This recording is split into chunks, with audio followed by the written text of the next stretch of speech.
बात करने जा रहे हैं इंडियन पॉलिटी के पहले चैप्टर हिस्टोरिकल बैकग्राउंड की लक्ष्मीकांत की बुक से।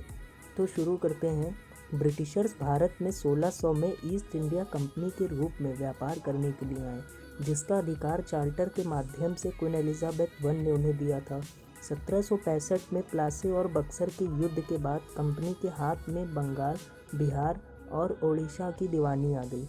दीवानी से अर्थ है राजस्व से संबंधित अधिकार, तो ये अंग्रेज़ों के हाथ में आ गई।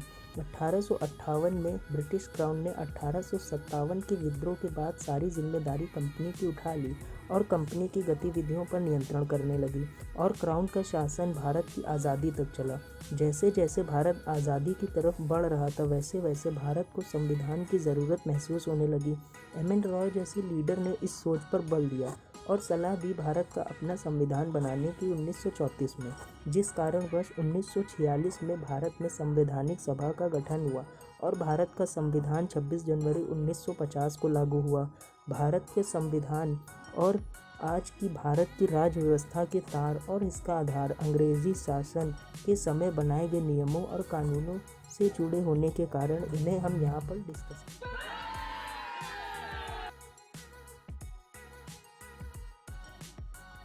कंपनी के शासन को और ज़्यादा सुचारू रूप से चलाने के लिए कई तरीके के नियम बनाए गए, जिसमें रेगुलेटिंग एक्ट ऑफ 1773 भी एक था। ये पहला चरण था जिसमें ब्रिटिश सरकार ने कंपनी के मामलों में हस्तक्षेप किया। गवर्नर ऑफ बंगाल को गवर्नर जनरल ऑफ बंगाल बना दिया गया और उसके साथ 4 सदस्यों वाली परिषद बना दी गई, जो उसे सहारा देगी। लॉर्ड वॉरेन हेस्टिंग पहले गवर्नर जनरल ऑफ बंगाल बने। बॉम्बे और मद्रास के गवर्नर को गवर्नर जनरल ऑफ बंगाल के अधीन कर दिया गया, यह सबऑर्डिनेट कर दिया गया, जो कि पहले स्वतंत्र रूप से कार्य करते थे। इसमें कैलकटा में 1774 में सुप्रीम कोर्ट की स्थापना की, जिसमें एक सीजे चीफ जस्टिस और 3 अन्य जज शुरुआत में बने। इस एक्ट में कंपनी में हो रहे भ्रष्टाचार को रोकने पर बल दिया गया, और इस एक्ट के तहत ब्रिटिश सरकार ने कोर्ट ऑफ डायरेक्टर को नियंत्रण में ले लिया। कोर्ट ऑफ डायरेक्टर मेनली एक 24 मेंबर की पूरी टीम होती थी, जो कि कंपनी के अफेयर्स को रेगुलेट करती थी। तो अब ये ब्रिटिश सरकार के अधीन में कार्य करने लगे। चलिए अब बात करते हैं एक्ट ऑफ सेटलमेंट 1781 की।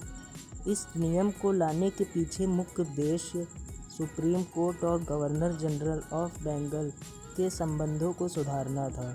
गवर्नर जनरल ने कंप्लेन भेजी कोर्ट ऑफ डायरेक्टर को, और इन्होंने ब्रिटिश सरकार को, क्योंकि कोर्ट ऑफ डायरेक्टर ब्रिटिश सरकार के नियंत्रण में थे, संबंधों को सुधारने के लिए ब्रिटिश सरकार ने एक कमेटी का गठन किया, जिसका नाम दिया गया टचेट कमेटी। इस कमेटी की सिफारिशों के आधार पर यह नियम लाया गया।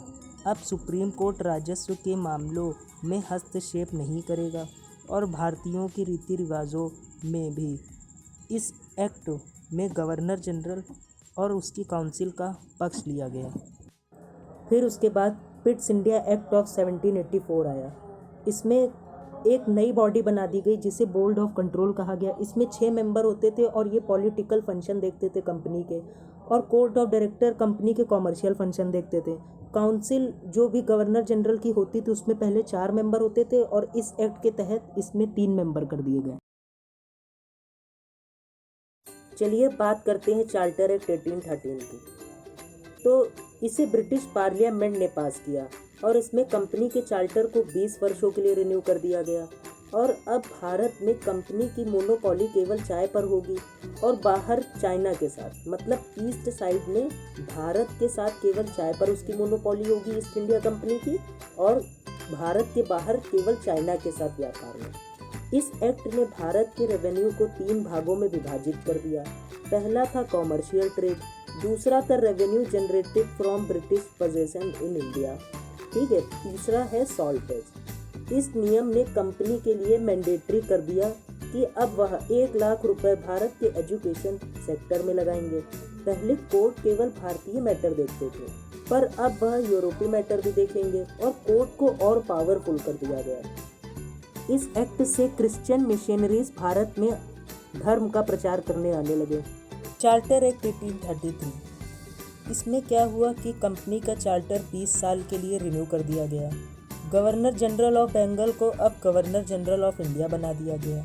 लॉर्ड विलियम बेंटिक पहले गवर्नर जनरल इंडिया बने। बॉम्बे और मद्रास प्रेसिडेंसी के गवर्नर के पास से लेजिस्लेटिव पावर छीन ली गई और सारी शक्ति गवर्नर जनरल ऑफ इंडिया को दे दी गई। रेगुलेशन, जो पहले नियम बनाते थे उन्हें रेगुलेशन कहा जाता था, मगर अब उन्हें एक्ट कहा जाने लगा। पिट्स इंडिया एक्ट में जो गवर्नर जनरल की काउंसिल होती थी उसमें 3 मेंबर कर दिए गए, इसमें फिर से 4 मेंबर कर दिए गए और चौथा मेंबर लॉ मेंबर होता था। और इसमें कॉमर्शियल एक्टिविटी कंपनी की खत्म कर दी। अब कोर्ट ऑफ डायरेक्टर और बोर्ड ऑफ कंट्रोल दोनों पॉलिटिकल अफेयर देखेंगे और कोई भी लॉ बनाने के लिए गवर्नर को और उसकी काउंसिल को ब्रिटिश पार्लियामेंट से परमिट लेना पड़ेगा।